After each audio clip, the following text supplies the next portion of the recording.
What's up, everybody? It is your boy, Uncle Greg, back with another episode from the Something Out of Nothing podcast. Before we get started, I wanted to give some attention to the intro and outro audio of this week's podcast. Last week, March 17th, marked the second anniversary of the Oxnard musician labeled the Disabled Disco Innovator, aka Boyy. Known for using his platform to speak up for disability rights, tenant rights, along with recognizing the working class as one of that should be honored and respected. Dude was one of a kind, and I implore you to go listen to the anomaly of a human that is Boyy, aka Matt Urango. Long live Boyy. Now let's get into the topics for this week, starting off with the sports report. Unfortunately, in the World Baseball Classic, USA fell short to Venezuela as Eugenio Suarez had the RBI double in the ninth that helped lift Venezuela to a 3-2 victory over the United States. As I've dived into conversations on the internet, I have found heavy criticism from the United States fans talking about why we haven't had our top stars available for games like this. So, in your opinion, you tell me down below, what was the reason why the United States fell short? Was it just Venezuela being the better team? In my opinion, I think that's what happened. But you guys let me know. So next up, we got the NBA. Luka is having a historic run as he's become the first NBA player to score 30 points in 9 consecutive games while winning all 9. During this stretch, he has also become the first player to record 250 plus points, 50 assists, and 50 rebounds over any 7-game span. So Luka and the Lakers are on a roll. Along with that is the Kings' longevity. LeBron James officially broke the NBA record for most career regular season games played, surpassing Robert Parrish with 1,611 for Robert Parrish. He celebrated the milestone with a 30-point performance win against Orlando. So LeBron James coming into shape. Maybe he is starting to feel better from that lower back injury he suffered in the offseason, which I think attributed to golf, but hey, who knows. Anyways, Lakers looking solid, looking like a real contender after a couple wins against Houston. So let's see what happens with that. We got the clinching the playoffs, Oklahoma City Thunder, San Antonio Spurs, and Detroit, the lone team out of the East, who have clinched a playoff berth. I'm interested to see what happens in these playoffs. I already gave you my thoughts on who I think is going to go further in the last pod. But yeah. Some more NBA news. Westbrook is climbing the ladder as now with the Kings he has moved into the 5th place on the all-time assist list, passing Mark Jackson and Steve Nash. So although Westbrook maybe not competing for playoff spots, he's still competing on the court. And I think that's what fans have come to love about Russell Westbrook. So much respect to that guy. Another player, some notable notes, Kevin Durant is less than 100 points to Michael Jordan. He is within striking distance for the 5th all-time scoring position.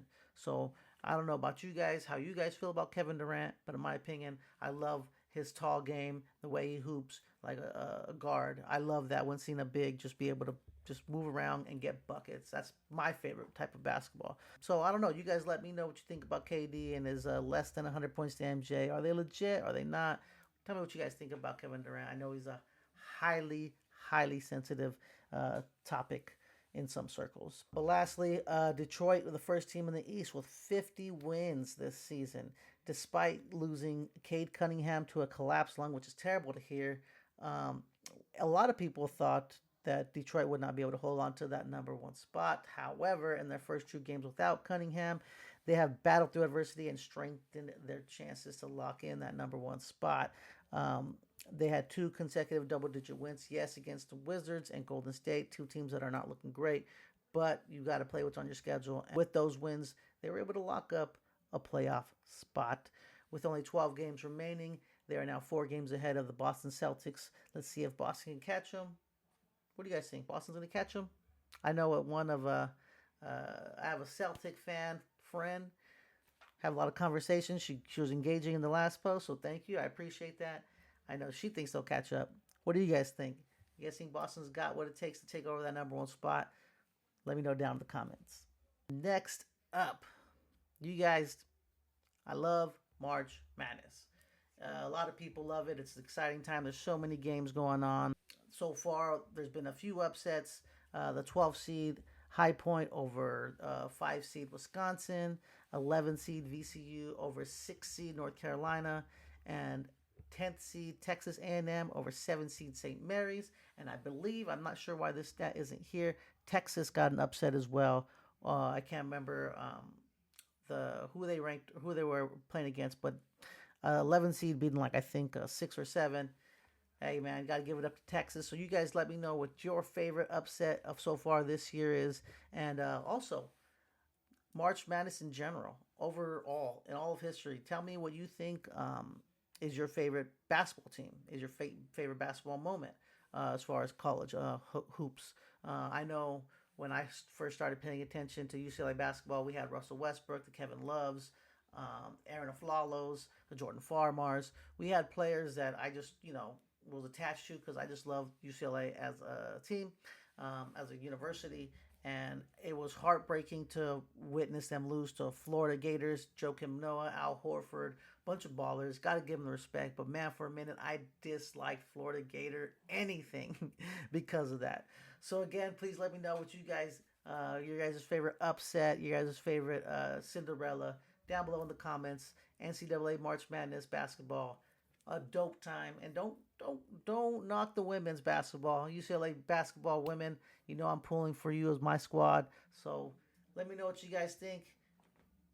Let's move on to the next subject. We have the foodie report, and that is coming out of the MLB as they have released their concoctions that teams all over the league are releasing. And I'm going to give you a few I had seen, and I kind of want to get your thoughts on what you guys have seen across the league and what your favorite crazy combination of food is.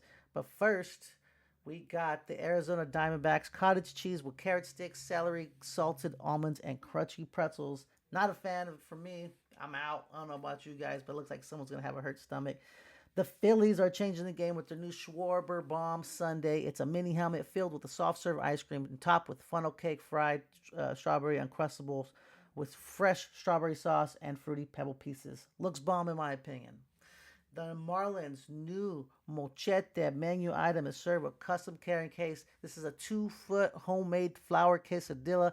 I don't know why I'm saying it like that. It is griddled on the flat top with the melted mozzarella and Oaxaca cheese, house marinated carne asada, smoky guajillo pepper sauce, salsa verde, and cilantro. So in my opinion, that looks bomb. And I don't know if I would share. Look at that. I don't know if I'd share. Maybe I would because it definitely looks filling. Looks like it's got a lot of meat in there. But in my opinion, bomb.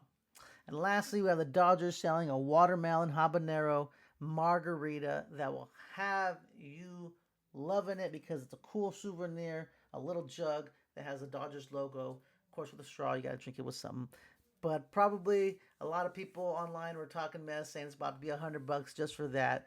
In my opinion, if I had to guess, I'm gonna guess around like $40, maybe 50, maybe 50. I'm not too sure, but in my opinion, pretty cool.